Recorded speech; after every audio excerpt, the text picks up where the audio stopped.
ஏடி, பாலை விற்க போனா பாலை மட்டும் வித்துட்டு வரணும். தெருவுல கண்ட பொறுக்கிங்க கிட்ட எல்லாம் எதுக்கு நீ வம்பு வச்சுக்கிறேன்? அத்தை, இதுக்கு மேல இந்துவெல்லாம் கஷ்டப்படுத்த கூடாது.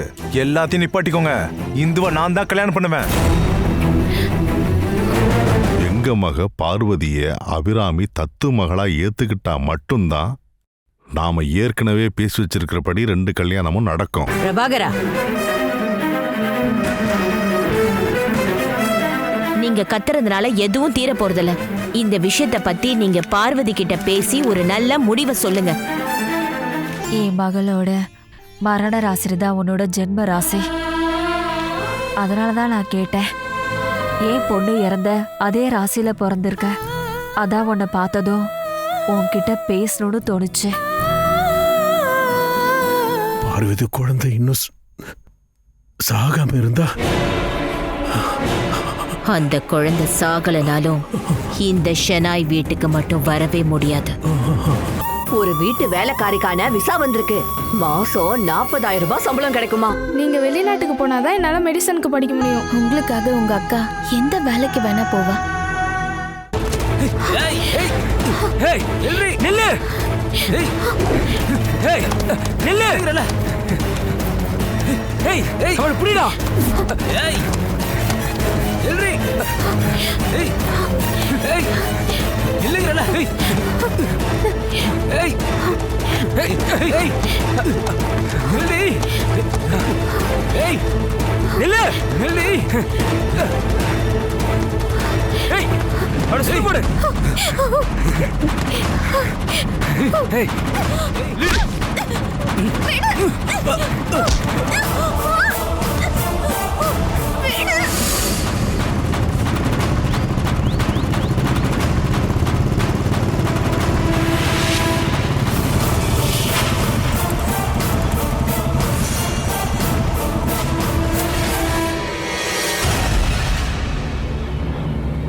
ப்ளீஸ் வேணாம், என்ன எதுவும் செய்யாதீங்க ப்ளீஸ்.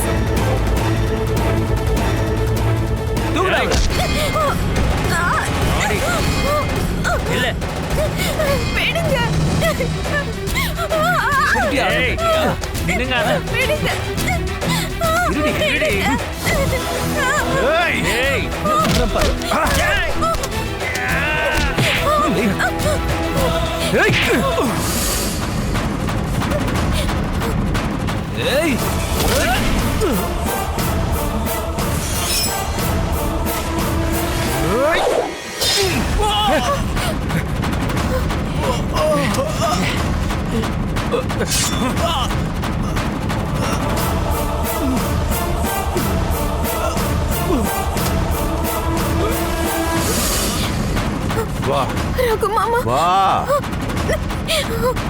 டேய், இனிமே இவளை தொடக்கூடாதுன்னு நான் உனக்கு வார்னிங் கொடுக்குறேன். முதல்ல இங்கிருந்து ஓடுங்கடா. இனிமேல இவளை தொட்டா உன்னை கண்டிப்பா கொன்னுடுவேன். இங்கிருந்து ஓடுறா. வா. டேய் டேய், எந்திரா, பாறா அவனை. புடி, புறா அவனை. தூக்குடா. டேய், யாரா இவன்? சீக்கிரம் தூக்குடா அவனை. தூக்கு. தூக்கு தூக்குடா. நட நட நட. சீக்கிரம் நட.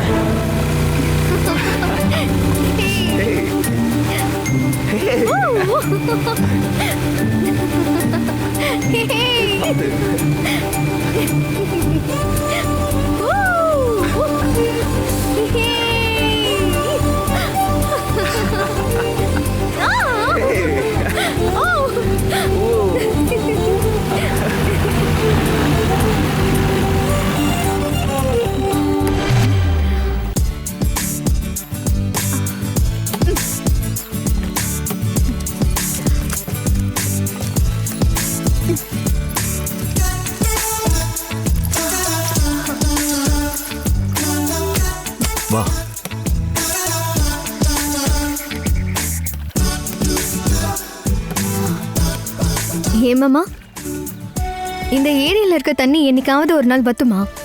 இந்த ஏரியால இருக்க தண்ணி எப்பயுமே வத்தாது அபி. பெரும் வறட்சி வந்தாலும் இந்த ஏரியில இருக்க தண்ணி எப்பயுமே வத்தாது. இந்த ஏரிக்கு பின்னாடி ஒரு கடல் இருக்கு, ரொம்ப நெருக்கத்துல உள்ள கடல். எப்பவும் இந்த கடலும் ஏரியும் மாதிரி நம்ம வாழ்ந்தோம்னா அது எவ்வளவு நல்லா இருக்கும்ல. ஒரு இடத்துல பாசம் குறையும் போது அதை விட அதிகமான பாசம் இன்னொரு இடத்துல இருக்கும்.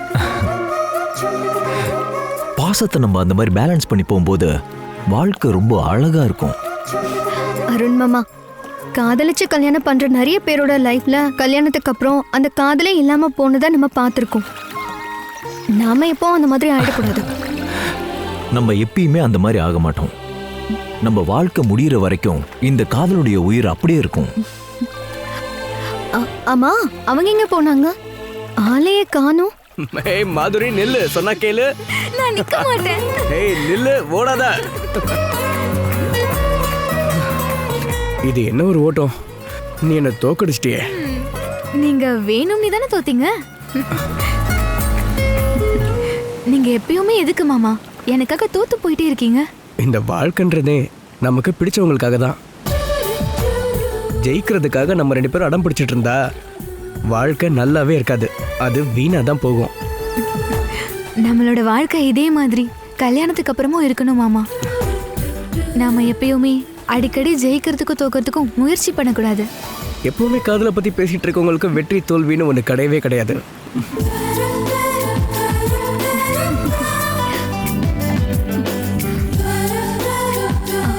அதோ அங்க வராங்க. நான் தான் சொன்னல, இங்க வந்தா கண்டிப்பா நீ சந்தோஷப்படுவ.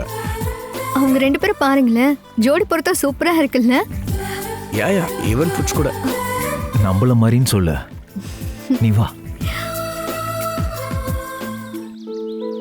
ஏன் அவங்கள கூப்பிட வேண்டாமா? அவங்க 2 பேரும் கொஞ்சம் ஜாலியா நடக்கட்டும், டிஸ்டர்ப் பண்ண வேண்டாம். ஹலோ. என்னப்பா சொர்க்கத்துல இருந்து வெளியே வந்துட்டீங்களா? உங்களை டிஸ்டர்ப் பண்ண வேண்டாம்னு தான் நாங்க தனியா வந்துட்டோம். உங்க 2 பேத்துக்கும் வீட்டுல எடுத்த முடிவு தெரியும்ல என்ன? அது ஏற்கனவே எடுத்த முடிவு தானே. எப்பயுமே பேசிக்கிட்டு இருக்க நம்ம கல்யாண விஷயத்த நடத்த போறாங்க, அதுதானே முடிவு. நாங்களும் சொல்லிட்டோம். கல்யாண தேதியை குறிக்க எல்லாரும் சேர்ந்து ஜோசியரை பார்க்க போயிருக்காங்க. அப்படின்னா நம்ம 4 பேர் கனவான சிறக விரிச்சு பறக்கணும்ன்ற நாள் தான் இன்னைக்கு. இன்னைக்கு நாளை நம்ம நல்லா செலிப்ரேட் பண்ணி ஆகணும். கண்டிப்பா நாம அதை என்ஜாய் பண்ணலாம்.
பசங்களுக்கு கல்யாணம் பண்ணி வைக்கிறதா நீங்க ஏற்கனவே முடிவெடுத்துட்டேன்னு என்கிட்ட சொன்னீங்கல்ல? ஆமா ஜோசியர.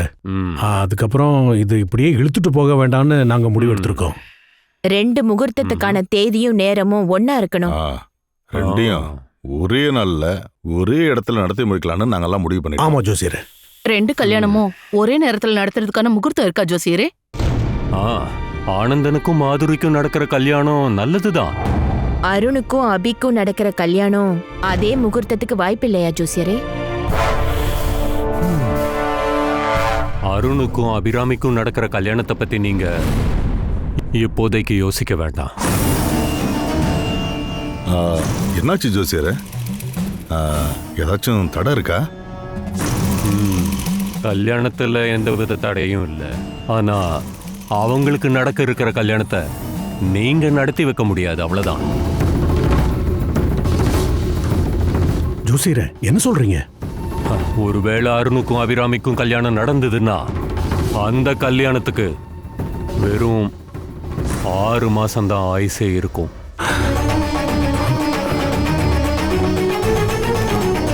அருணோட ஜாதக பிரகாரம் அவன் தாலி கட்டி கல்யாணம் பண்ண போற அந்த பொண்ணுக்கு அல்பாயுசு தான். ஐயோ,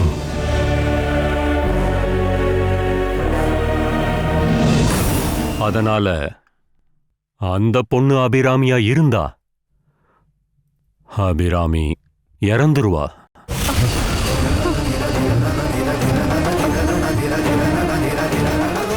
இருந்தாலும் அருண் 2ஆவதா கல்யாணம் பண்ணிக்க போற பொண்ணுக்கு தீர்காயுசுன்னு ஜாதகம் சொல்லுது. அதனால அருணோட 2ஆவது கல்யாணம் தான் நீடிச்சு நிலைக்கும், சர்வ ஐஸ்வர்யத்தோட. அதனால அருணுக்கும் அபிராமிக்கும் நடக்க வேண்டிய கல்யாணத்தை இப்போதைக்கு நடத்த வேண்டாம். இத பாருங்க ஜோசியரே, ஜாதகத்துல ஏதாவது தப்பா பார்த்திருப்பீங்க. எதுக்கும் இன்னொரு வாட்டி பாருங்களேன். இங்க பாருங்க, நான் ஒரு தடவை சொன்னதை திருப்பி பார்க்க மாட்டேன்னு எல்லாருக்கும் தெரியும். வேணும்னா இன்னொரு ஜோசியரை கூட நீங்க போய் பார்த்துக்கலாம். ஜோதிடர் மாறினாலும் ஜாதகரோட விதி மாறாது.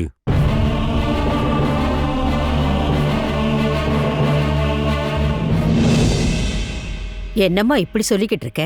அருணுக்கும் அபிராமிக்கும் கல்யாணம் நடக்காதா? அவங்களோட கல்யாணத்தை நடத்த வேணாம் தான் ஜோசியர் எங்க கிட்ட சொன்னாரு. அவர் சொன்னது எப்பவுமே சரியாதான் இருக்கும். நானும் என் வீட்டுக்காரும் என்ன பண்றது தெரியாம இருக்கிறோம். அவங்க 2 பேருக்கு இடையில காதல் வந்ததுக்கு அப்புறம் கல்யாணத்தை நடத்தாம எப்படி இருக்கிறது? அவங்க மனசு கஷ்டப்படாதா சுபத்ரா?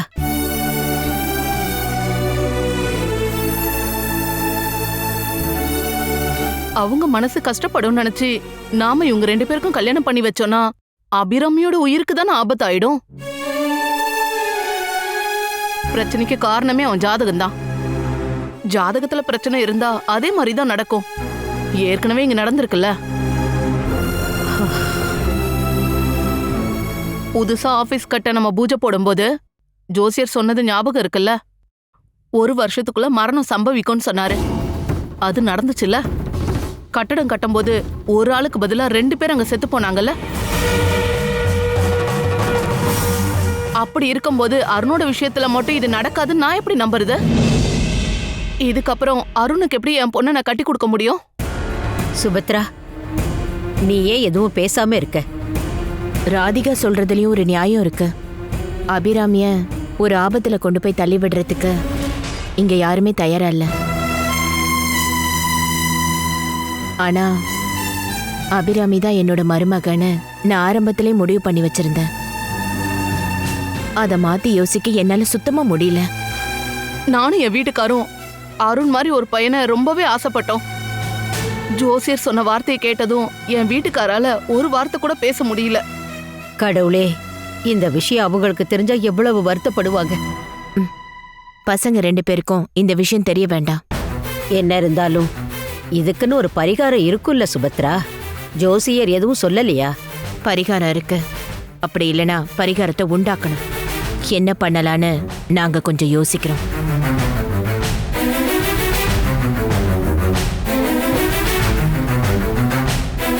கடவுளே, எங்களுக்கு மட்டும் ஏன்பா இந்த சோதனை?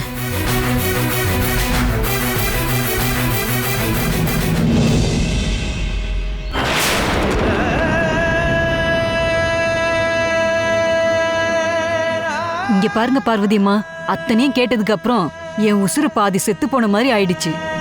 ஜோசியர் தானே சொல்லியிருக்காரு. ஜோசியர் சொல்லியிருக்காருன்னா அருணுக்கும் அபிராமிக்கும் கல்யாணம் பண்ணவே கூடாது. நான் அந்த கடவுள்கிட்ட வேண்டிட்டு இருக்கேம்மா, அந்த குழந்தைங்க 2 பேரையும் பிரிச்சிடக்கூடாதுன்னு. ஆனந்தனுக்கும் மாதிரிக்கும் இடையே இருக்கிற நட்பு தான் ஆனந்தனுக்கும் அபிராமிக்கும் இடையே அதே மாதிரி இருக்கு. அவங்க 2 பேருக்குள்ள இருக்கிற நட்பு நான் எத்தனை வாட்டி நேர்லயே பார்த்துருக்கேன் தெரியுமா? அந்த குழந்தைங்க பிரிஞ்சு போவாங்கன்னு எனக்கு தோணவே இல்லை. அந்த பெரிய வீட்ல இந்த விஷயம் பெரிய பிரச்சனையா வரும்னு என் மனசுக்கு தோணுது. அபிராமியோட உயிருக்கு ஆபத்து வரும்போது பிரபுவும் ராதிகாவும் அருணுக்கு அவளை கல்யாணம் பண்ணி வைக்க மாட்டாங்கங்கிறது உண்மைதான். அதுக்கப்புறமா ஆனந்துக்கும் மாதவிக்கும் நடக்கிற கல்யாணம் பிரச்சனையில தான் போய் முடியுமோன்னு தோணுது. இப்ப நடக்கிறத வச்சு பார்க்கும்போது என்ன தோணுதுன்னா, பொண்ணு அருணுக்கு கல்யாணம் பண்ணி கொடுக்க முடியாத போது பையனுக்கு மாதிரியா கல்யாணம் பண்ணி கொடுக்க மாட்டாங்கன்னு எனக்கு தோணுது. ஈஸ்வரா, ஒருத்தருக்கு ஒருத்தர் ஆசைப்பட்டு மனசளவுல கல்யாணம் பண்ணவங்க தான் அவங்க எல்லாருமே. அவங்கள போய் பிரிச்சு வைக்கணும்னு முடிவெடுக்கும் போது அவங்களால அதை தாங்கவே முடியாது. இப்ப அதுக்கான பரிகாரம் என்னன்னே தெரியலையே. என்ன பரிகாரம் செய்யலான்றதை கண்டுபிடிக்க தெரியாத ஆள் இல்ல சுபத்ரா மேடம். இங்க நடந்த எல்லா பிரச்சனைக்குமே மேடம் ஒரு வழி கண்டுபிடிச்சிருக்காங்கல்ல. இதுக்கான பரிகாரத்தை என்ன செய்யலான்னு அவங்க யோசிக்க ஆரம்பிச்சிட்டாங்க பார்வதிமா. கொஞ்ச நாள் கழிச்சு தான் அதுக்கான பரிகாரம் என்னன்றது வெளியே வரும். அது வரைக்கும் பசங்க யாருக்கும் இது தெரியக்கூடாதுன்றது தான் சுபத்ரா மேடமோட ஆர்டர். அட கடவுளே, என்னோட பசங்க ரொம்ப ஆசையா அந்த வீட்டுக்கு போயிருக்காங்க. தயவு செஞ்சு அவங்களெல்லாம் பிரிச்சு வச்சிடாதீங்க. என்னம்மா செய்ய சொல்ற? என்னதான் யோசிச்சாலும் எந்த ஒரு பரிகாரமும் எனக்கு தோணலம்மா. சந்தோஷமா இருக்கிற அந்த 2 பேரையும் எப்படிம்மா பிரிக்கிறது? தெய்வம்லாம் அப்படி பண்ணாதுமா.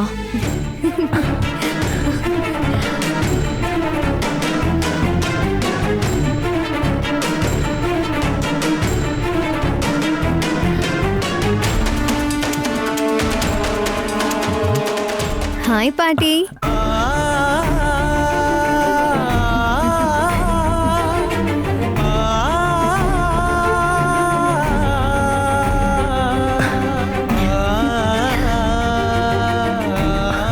என்னது இது? 2 பேருமே முகத்தை சோகமா வச்சிருக்கீங்க. என்ன பாட்டி லேட்டா வந்துட்டோன்னு கோவமா? இவ்வளவு நேரமா நீங்க எங்க போயிருந்தீங்க? நாங்க எல்லாரும் ப்ரீ மேரேஜ் கவுன்சிலிங் போயிருந்தோம். ப்ரீ மேரேஜ் கவுன்சிலிங்கா? எங்க? நம்ம கம்பெனியோட GM கிருஷ்ணசாமி சாரோட வீட்ல.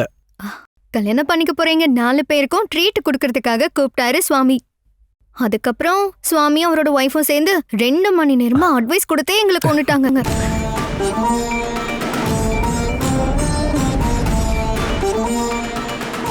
இருந்தாலும் ஒரு நல்ல தாம்பத்தியம் எப்படி இருக்கணும்னு கொஞ்சம் பாடத்தை நம்ம கத்துக்கிட்டோம்ல. பாடலாம் நல்லதா இருக்கு. ஆனா அந்த சுவாமிக்கும் அவரோட ஒய்ஃபுக்கும் தாம்பத்தியம் எப்படி இருக்குன்னு அந்த கடவுளுக்கு தான் தெரியும். இவருதான் என்ன ரொம்ப ரொம்ப கட்டாயப்படுத்தினாரு. பாரு, என்ன கலாய்க்காத. கிளாஸ்க்கு போனதுனால நமக்கு ஒன்றும் நஷ்டம் வரல. ஒரு நல்ல பொண்டாட்டி எப்படி இருக்கணும்னு உங்க 2 பேருக்கும் புரிஞ்சிருக்குமே. ஆமாமா, இவங்களுக்கு அப்படிப்பட்ட கிளாஸ் தான் மஸ்டா இருக்கும். புருஷன்களோட கண்ணாம்பூச்சி விளையாட்ட பத்தி எங்களுக்கு சுவாமிஜியோட பொண்டாட்டி ஸ்பெஷலா கிளாஸ் எடுத்துட்டு இருந்தாங்க. அத மறக்காதீங்க ஆனந்தன் மாமா.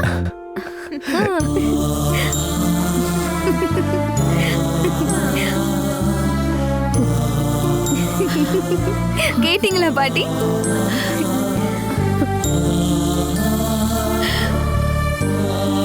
என்னாச்சு பாட்டி? பாட்டி ஏன் நீங்க அழுவுறீங்க?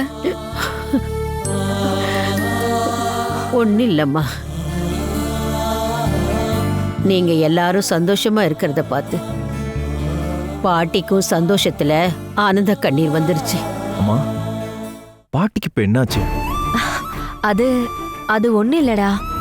பாட்டி உங்க 4 பேரையும் ஒன்னா பார்த்த சந்தோஷத்தை தான் அழுதுட்டு இருக்காங்க. ஆனா பாட்டி அதுக்காக அழலன்னு எனக்கு தெரியும்.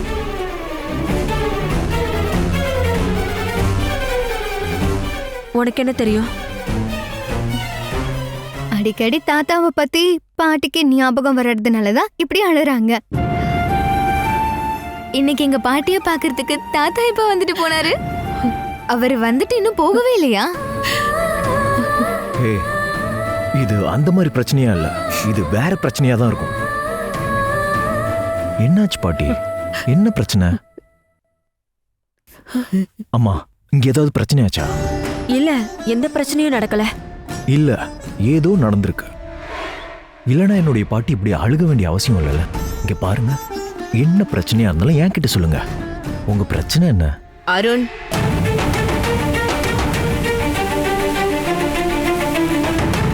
உனக்கு என்ன தெரிஞ்சுக்கணும்? அம்மா, பாட்டி அழுகிற அளவுக்கு இங்க என்னதான் நடந்துச்சு? இது ஒரு குடும்பம். இங்க இப்படிலாம் பிரச்சனை வரதான் செய்யும். சின்ன பசங்க நீங்க இதுல தலையிட வேண்டாம். உங்க வேலையும் உங்க ஆபீஸ் வேலையும் மட்டும் நீங்க பார்த்தா போதும். வீட்டு வேலையை பார்க்கறதுக்கும் செய்யறதுக்கும் நான் இங்க இருக்கேன். சுபத்ராத பாட்டி ரொம்ப வருத்தத்துல இருக்காங்கன்னு தோணுச்சு. அதான் என்னாச்சுன்னு கேட்டோம். இல்லம்மா, பாட்டிக்கு எந்த சங்கடமும் இல்ல. பாட்டி தான் சொன்னாங்கல்ல, எதையாவது நினைச்சு கவலைப்பட்டிருப்பாங்க. இதுக்கப்புறம் நீங்க என்ன தெரிஞ்சுக்கணும்? 4 பேரும் உள்ள போங்க.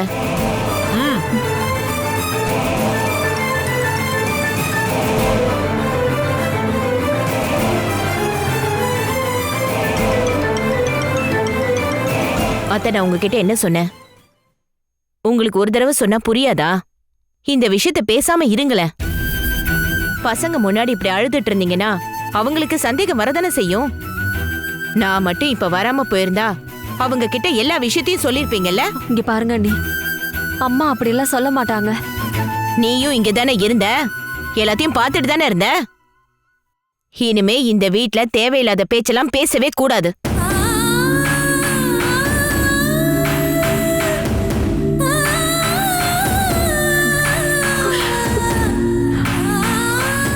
கடவுளே கிருஷ்ணா.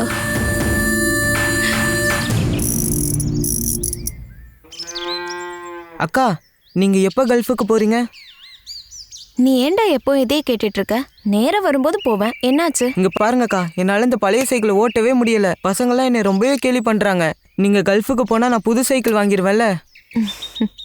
நீ விளையாடுறதுக்கு தானே கிளம்புன, போயிட்டு வா. சைக்கிளை பத்தி நம்ம அப்புறமா பேசிக்கலாம். உங்ககிட்ட சொல்லி பிரயோஜனமே இல்ல.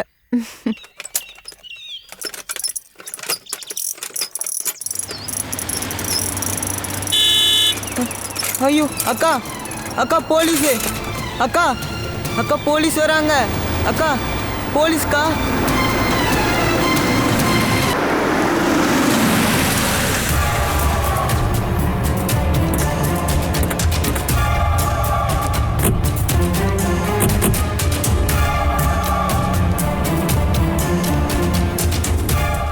யாரு இந்துலேக்கா? பால்காரி. நான் தான் சார். ஓ, உன்னால தான் ஒருத்தங்களை குத்தி போட்டாங்களா? சரி, அவன் எங்க? ரகு, சொல்லு. ரகு மாமாவா?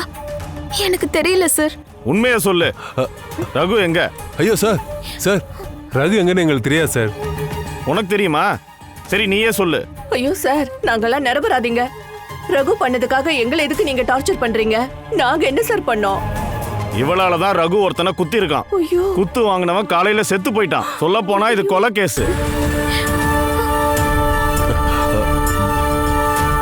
மரியாதையா ரகு எங்க இருக்கான்னு சொல்லிடுங்க, இல்ல நான் இவ்வளவு கூட்டிட்டு போயிடுவேன். சார், அவன் பண்ண தப்புக்கு எதுக்கு சார் ஏன் பொண்ணை கூட்டிட்டு போறீங்க? சொல்ல போனா ரகு எங்க சொந்தக்காரன் தான். ஆனா அவன் ரொம்ப மோசமானவன் சார். அவன் பேர்ல ஏகப்பட்ட கேஸ் இருக்குன்னு உங்களுக்கே நல்லா தெரியும்ல சார். இங்க பாருங்க சார், இவளோட பேரை வச்சு அவன் அடிதடியும் கொலையும் பண்ணிருந்தா அதுக்கு ஏன் இவ்வளவு டார்ச்சர் பண்றீங்க? இவ கல்ஃபுக்கு போக தயாராயிட்டு இருக்கிற பொண்ணு. எங்க எதிர்காலத்தை வீணாக்காதீங்க சார். எங்க குடும்பமே பட்டினியா போயிடும்.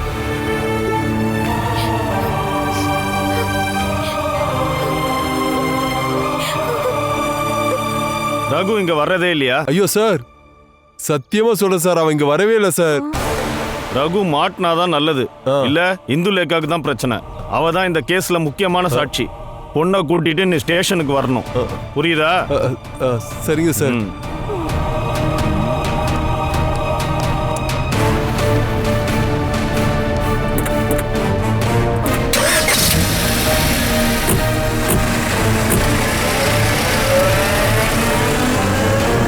ஐயோ கடவுளே, கேஸ் ஏதாவது ஆச்சுன்னா இவளால கல்ஃபுக்கு போக முடியாது போல இருக்கே. நான் என்ன பண்ணுவேன்?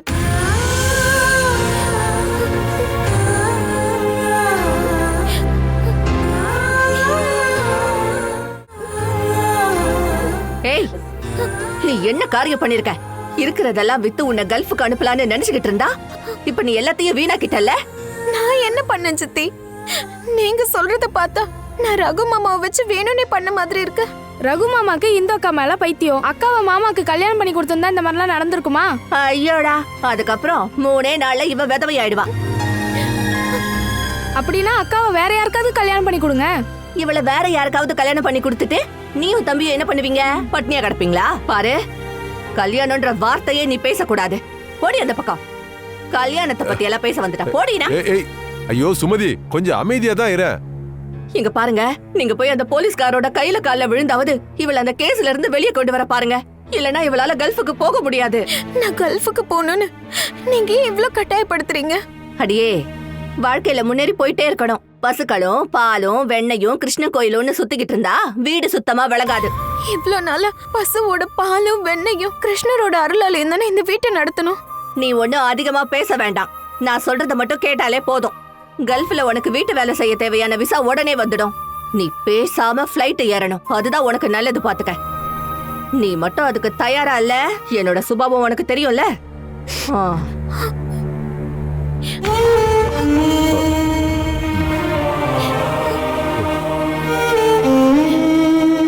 அப்பா, என்ன பெத்த அப்பா இல்லனாலும் அப்படி நினைச்சுதான் நான் உங்களை அப்பான்னு கூப்பிட்டு வளர்ந்தேன். ஒரு அப்பாவோட பாசத்தை எதிர்பார்க்கும் போது நீங்க கோவமாதான் இது வரைக்கும் என்கிட்ட பேசிருக்கீங்க. கொஞ்சம் பாசமாவது இப்ப நீங்க என்கிட்ட காட்டலாம்லப்பா. அப்பா, நான் இவ்ளோ நாளா இந்த வீட்டை பாத்துக்கிட்டதுல ஏதாச்சும் குறை வச்சிருக்குன்னா சொல்லுங்க. அப்படி இருக்கும்போது எனக்கு போக இஷ்டம் இல்லாத இடத்துக்கு எதுக்கு என்ன அனுப்புறீங்க? இங்க பாருமா, நம்ம குடும்பம் நடத்தணும்னா நமக்கு நிறைய பணம் தேவைப்படுது. பணம் இல்லாதவன் வெறும் பணம் தான். அதை நீ புரிஞ்சுக்கணும். பாத்துக்க. அப்பா, பணம் தான் உங்களுக்கு அதிகமா தேவைப்படுதுன்னா நான் இங்கேயே வேற ஒரு வேலைக்கு போய்க்கிறேன். தயவு செஞ்சு என்ன இந்த ஊர்ல இருந்து அனுப்பிடாதீங்க.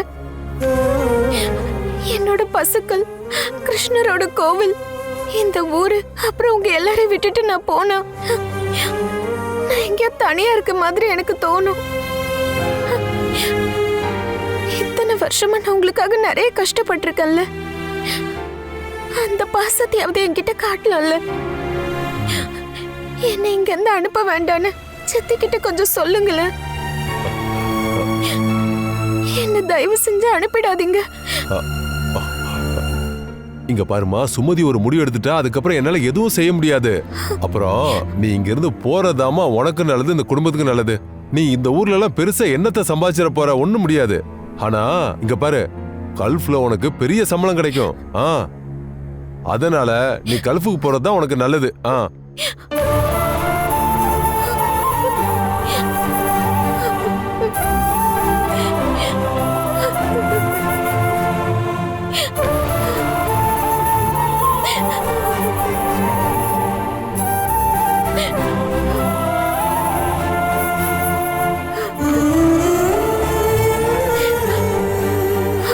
அம்மா, யாருமே என்ன புரிஞ்சுக்க மாட்டேங்கிறாங்க. நீங்க ஏன் என்ன தனியா விட்டுட்டு போனீங்க? நீங்க போனப்போ என்னையும் கூட்டிட்டு போயிருக்கலாம்ல.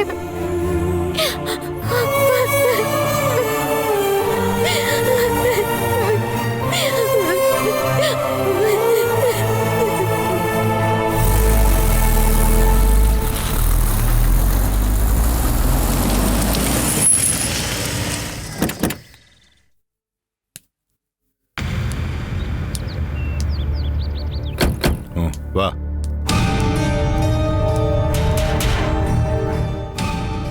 என்ன பிரபாகரா, ஏதோ முக்கியமான விஷயமா பேசணும்னு சொல்லி என்ன வர சொன்ன? அது அருணுக்கும் அபிராமிக்கும் கல்யாணம் பண்ணி வைக்கிறதுக்கான ஒரு பரிகாரத்தை கண்டுபிடிச்சிட்டு தான் நாங்க வந்திருக்கோம். கடவுளே, கடைசியில நீங்க தான் எங்களை காப்பாத்திருக்கீங்க. பிரபாகரா, என்ன பரிகாரம்னு எனக்கும் சொல்லு. பரிகாரத்தை யார் கண்டுபிடிச்சது? ஜோசியர் தான் இந்த பரிகாரத்தை எங்ககிட்ட சொன்னது. என்ன, ஜோசியரா? ஆமா அண்ணே, ஜோசியர் தான் இந்த கல்யாணமே வேண்டான்னு சொன்னார்ல, அப்புறம் எப்படி பண்ண முடியும்? ஜோசியர் பண்ணக்கூடாதுன்னு சொன்ன கல்யாணத்தை எப்பவும் நான் பண்ண மாட்டேன். சொந்த மகளையே ஒரு அப்பா தெரிஞ்ச சவுக்குள்ள தள்ளுவானா என்ன? சரி, அப்போ ஜோசியர் என்னதான் பரிகாரம் சொன்னாரு? எங்களோட பையன் அருணுக்கும் உங்களோட பொண்ணு அபிராமிக்கும் மனசோட கல்யாணம் முடிஞ்சது.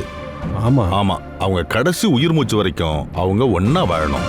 அதுக்கான பரிகாரத்தை தான் ஜோசியர் சொல்லியிருக்காரு. அப்படின்னா அவங்க கல்யாணம் பண்ணிக்காமலே ஒன்னா வாழணும்னு சொல்றாரா? அதெல்லாம் ஷேனாய் குடும்பத்துக்கு ஏத்த வேலை ஒன்னும் இல்ல சுபத்ரா. அப்படின்னா நீங்க சொல்ல வந்தது சீக்கிரம் சொல்லுங்க. அத்தை, அது அருண் முதல்ல கல்யாணம் பண்ணிக்க போற பொண்ணுதான் வாழ்க்கை வாழாம செத்து போவா. அந்த பொண்ணு எப்போ அபிராமியா இருக்க கூடாது. அதுக்கு பதிலா ஏதாவது ஒரு ஏழை பொண்ணையோ இல்ல அனாதை பொண்ணையோ வச்சு அருணுக்கு ரகசியமா கல்யாணம் பண்ணி வைக்கணும். அந்த கல்யாணத்துக்கு அதிகபட்சம் 6 மாசம் அப்படிங்கிறது தானே உண்மை. அவ செத்து போனதுக்கு அப்புறம் அருணுக்கு 2வது கல்யாணத்தை பண்ணிடலாம். அந்த பொண்ணு தான் அபிராமியா இருக்கணும்.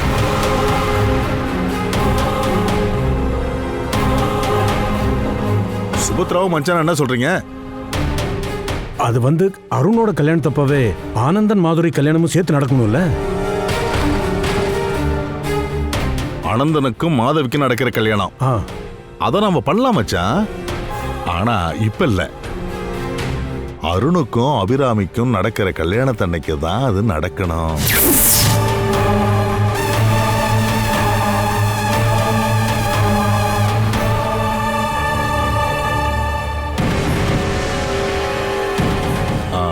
என்னாச்சு சுமித்ரா?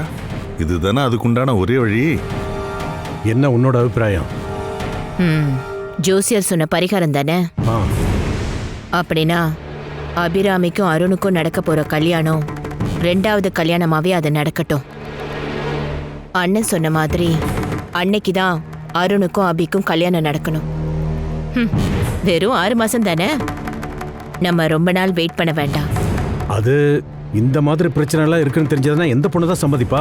பொண்ணுகிட்டயும் அவ ஃபேமிலி கிட்டயும் நாம இத பத்தி ஓப்பனா சொல்ல வேண்டிய அவசியம் இல்ல. அந்த பொண்ணை ஜோசியரே பார்த்து தரதா எங்கிட்ட சொல்லிட்டு போயிருக்காரு. சுபத்ரா, இப்படி ஒரு அப்பாவி பொண்ண பலிகடாவா ஆக்குனா அந்த பாவம் நம்மளத்தானே சேரும். இதுல எனக்கு கொஞ்சம் கூட விருப்பம் இல்லை.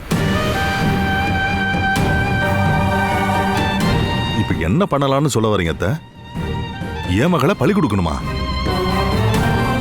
அவரோட மரணத்தை தான் நீங்க ஆசைப்படுறீங்களா? அம்மா, நீ கொஞ்சம் பேசாம இருக்கியா? விஷயங்களை இந்த அளவுக்கு பேசினதுக்கு அப்புறம் அருணோட சம்மதம் வாங்குறது தான் முக்கியம். அருண் சம்மதிப்பானா? சம்மதிப்பான். அருண் என்னோட பையன். நான் சொன்னதை மீறி அவன் எதுவும் செய்ய மாட்டான். அவன் கண்டிப்பா சம்மதிப்பான்.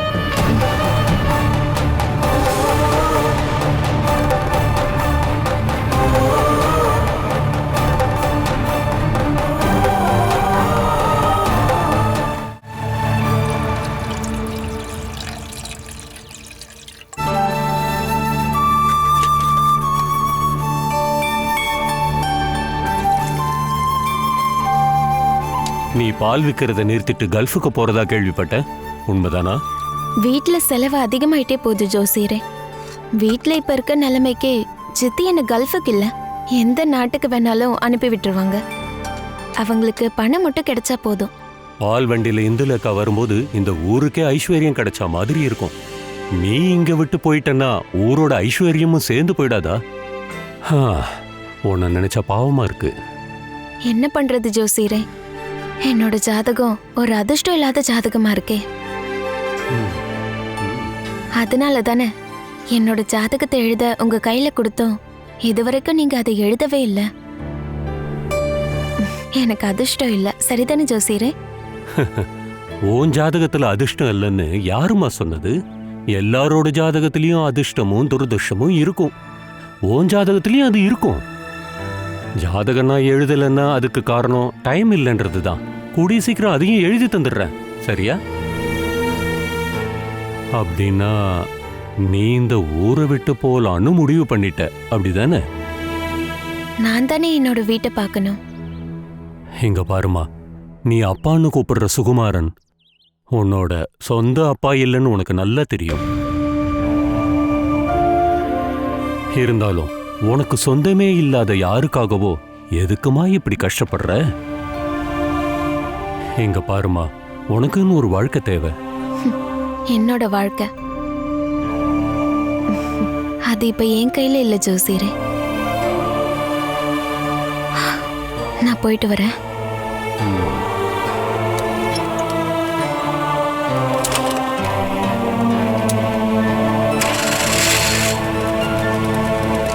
வரேன்.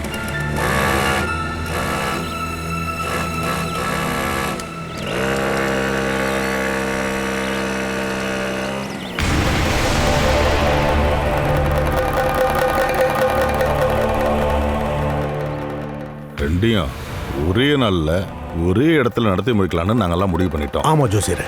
2 கல்யாணமும் ஒரே நேரத்துல நடத்துறதுக்கான முகூர்த்தம் இருக்கா ஜோசியரே?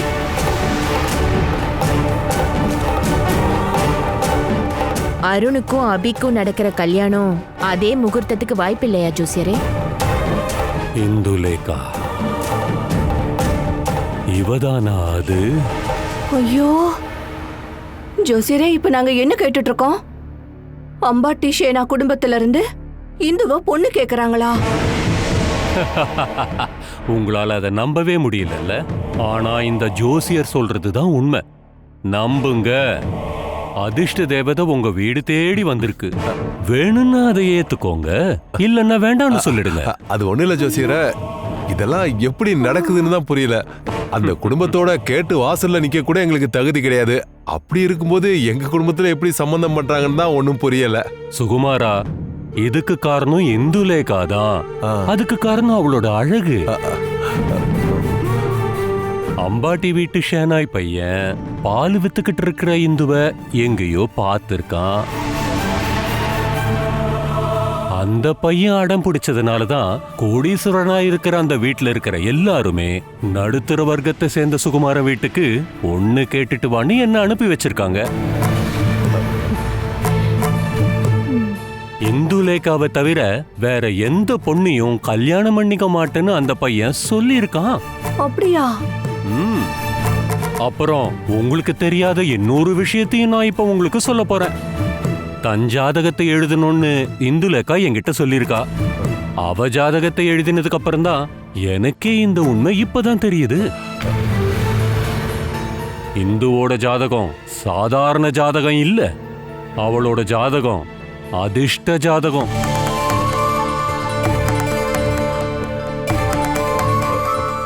நாங்க என் பொண்ண கல்ஃபுக்கு அனுப்ப ரெடியா இருக்கோம். இப்படி எல்லாம் பேசாத சுகுமாரா. இந்து கல்ஃபுக்கு போய் வீட்டு வேலைக்காரியா வாழ்ந்தா உங்களுக்கு என்னையா கிடைக்கும்? அல்பமா கொஞ்சம் பணம் கிடைக்கும். ஆனா சேனா வீட்டு மருமகளா இந்து போயிட்டான்னா இந்து அதுக்கப்புறம் யாரு?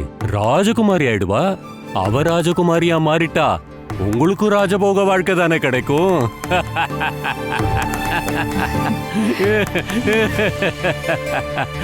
இந்த கல்யாணத்துக்கு நீங்க ஒத்துக்கிட்டா உங்க வீட்டுக்கும் அதிர்ஷ்டம் வரும்னு எனக்கு தோணுதுமா. உங்களோட எல்லா பிரச்சனைகளையும் அந்த வீட்டுல இருக்கிறவங்களே பார்த்துப்பாங்க. உங்களோட பசங்களை அவங்களே தத்தெடுத்து படிக்கவும் வச்சிருவாங்க. அப்புறம் எதுக்கு நீங்க இவ்ளோ யோசிக்கிறீங்க? இல்ல, அவங்க இது எல்லாத்துக்கும் ஒத்துக்கிட்டாங்களா? அவங்க ஒத்துக்கிட்டதுனாலதான் நான் உங்ககிட்ட தைரியமா வந்து பேசுறேன். நான் அவங்க கிட்ட போய் என்ன சொல்லணும்? உங்களுக்கு சம்மதமா இல்லையா சொல்லுங்க. இல்ல, அது கல்யாண விஷயமாச்சே, என் பொண்ணுகிட்ட ஒரு வார்த்தை கேட்டுக்கலான்னு பார்த்தேன். இதுல இந்து கிட்ட கேட்க ஒண்ணும் இல்லங்க. இந்த கல்யாணத்துக்கு 100% நாங்க சம்மதிக்கிறோம். இந்த விஷயத்துல எந்த விதமான எதிர்ப்பும் இந்த வீட்ல இருந்து யாரும் சொல்ல மாட்டாங்க. எங்களுக்கு பரிபூரண சம்மதம்.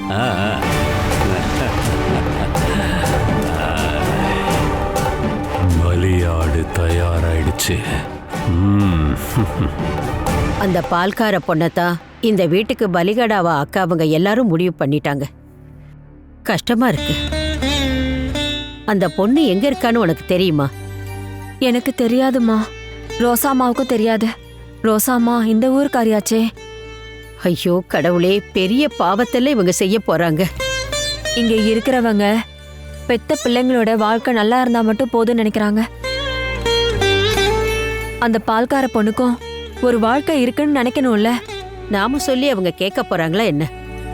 வேற ஏதாவது வழியை கண்டுபிடிச்சு அருணுக்கும் அபிராமிக்கும் கல்யாணத்தை பண்ணி வைக்கலாம் இல்லையா?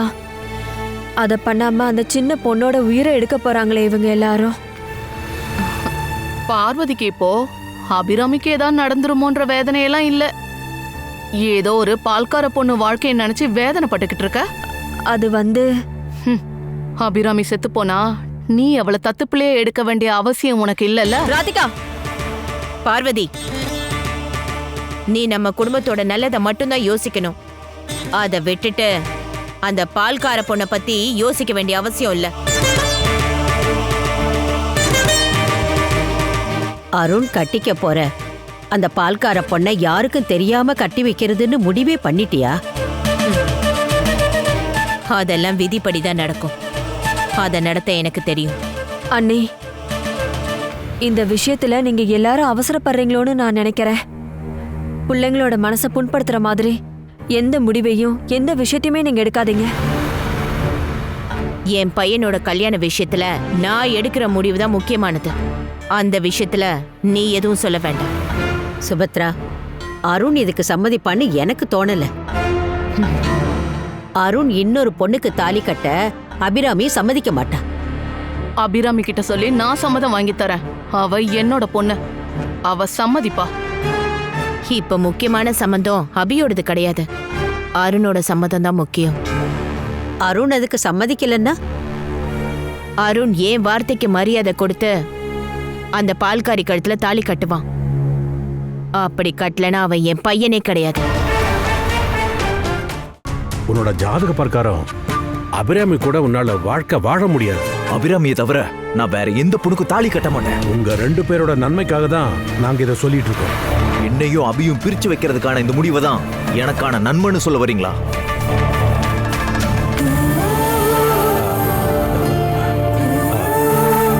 மாமா வா. இப்படி வா. என் பையனுக்கு உன்னை ஏன் பிடிச்சிருக்குன்னு உன்னை பார்த்ததுக்கு அப்புறம் தான் எனக்கே புரியுது. இந்த சம்பந்தம் நமக்கு வேண்டாம்பா. நான் உங்களுக்கு வாக்கு கொடுத்துட்டேம்மா. இந்த கல்யாணம் கண்டிப்பா நடக்கணும். அருண் மாமாவை என்னால மறக்கவே முடியாது. நான் அவரை ரொம்பவே காதலிச்சிட்டேன். அப்பா சொல்றதை கேட்கணும்னா நான் அருண் மாமாவை மறக்க வேண்டியதாயிடும். அதுக்கு பதிலா என்ன சாக சொல்லுங்க, செத்துடுறேன். 6 மாசம் அதுக்கப்புறம் இந்த ஷேனாய் குடும்பத்தோட ராணி நீதான். உனக்கும் இந்துலேக்காவுக்கும் நடக்கிற கல்யாணமும் முகூர்த்தமும் கல்யாணம் நடக்கிற இடத்தையும் நாங்க இப்ப ஜோசியர்கிட்ட பேசி முடிவு எடுத்துட்டு தான் இப்ப நாங்க வந்திருக்கோம்.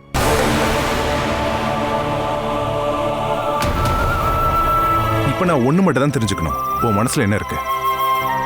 நீ கூட வர தயாரா இருக்கியா? ரகு மாமா, நானு